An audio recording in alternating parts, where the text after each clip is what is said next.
Happy day students. In this video, we are going to start off with the new lesson, the play, a scene from A Midsummer Night's Dream written by William Shakespeare. Let's get into the video. Here comes the famous works of William Shakespeare. William Shakespeare's plays include tragedies, comedies, and historical plays. These works have been translated into every major language. Hamlet, Macbeth, and The Merchant of Venice are some of his most popular plays. A Midsummer Night's Dream is one of his comedies. Here comes the introduction. We are going to read a single scene from William Shakespeare's A Midsummer Night's Dream. A royal wedding is about to take place, and as part of the celebrations, a group of ordinary people consisting of artisans like a carpenter, a weaver, a tailor, and so on plan to stage a play. This scene shows them beginning their rehearsals. These artisans are neither educated nor experienced in acting, and their innocent efforts are shown in a humorous light. The rehearsal is taking place in a clearing in the middle of a forest, and there is something else going on in that forest. There is a community of fairies, including Oberon, their king, Titania, the queen, and Puck, the king's handyman, who possesses magical powers and mischievous mind. There has just been a big quarrel between Oberon and Titania, and Oberon, wishing to teach the queen a lesson, has asked Puck to put the juice of magical flowers on Titania's eyelids while she is asleep. The juice will make her fall madly in love with whoever she sees first on waking up. Titania is asleep where the artisans are rehearsing, but they have not seen her.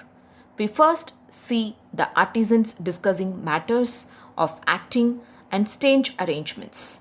Then Puck does some mischief and Queen Titania wakes up.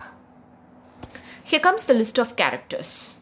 The artisans rehearsing the play are Bottom, Snout, Flute, Quince, Starveling, and Snug. And the list of characters about the fairies are Oberon the king, Titania the queen. Fairy servants of Titania are Puck and Peas Blossom, Moth, Cobweb, Mustard Seed. Let's get into the video about the summary of the lesson. Here, Bottom and his team are real characters rehearsing a play to be enacted before the king and his court.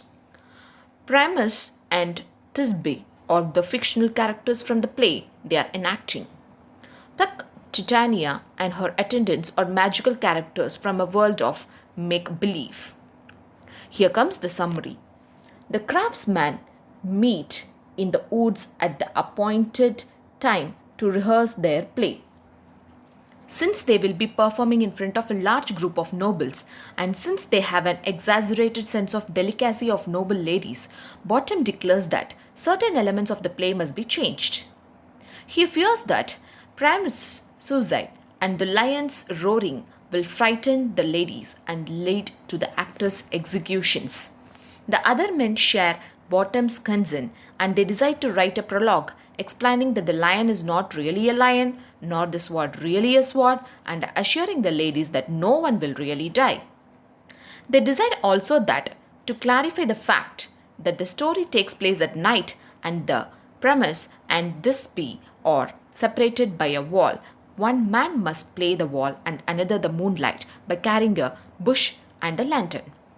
As the craftsmen rehearse, Puck enters the scene. When Bottom steps aside, temporarily out of view of the other craftsmen, Puck transforms Bottom's head into that of an donkey, that is an ass.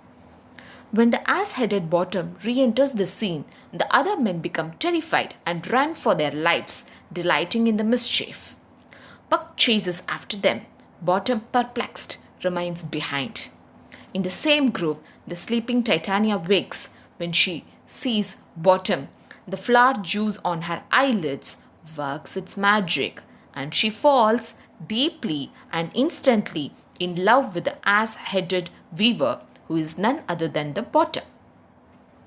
She insists that he remain with her, embraces him, and appoints a group of fairies, Peace Blossom, Cobweb, Moth, and Mustard Seed, to see to his every wish.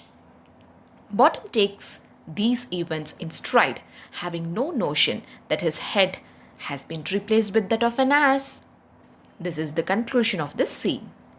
The structure of A Midsummer Night's Dream is roughly such that Act 1 introduces the main characters and the conflict. Act 2 sets up the interaction among the Athenian lovers, the fairies, and the craftsmen. The lovers wander through the forest. The fairies make mischief with the love potion. And Act 3 develops the comical possibilities of the interactions.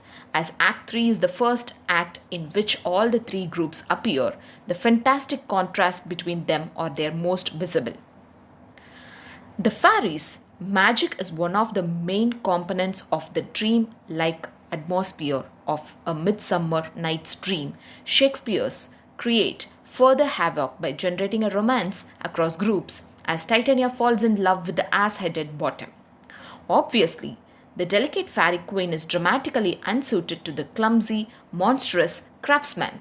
Shakespeare develops this romance with fantastic aplomb and heightens the comedy of the incongruity by making Bottom fully unaware of his transformed state.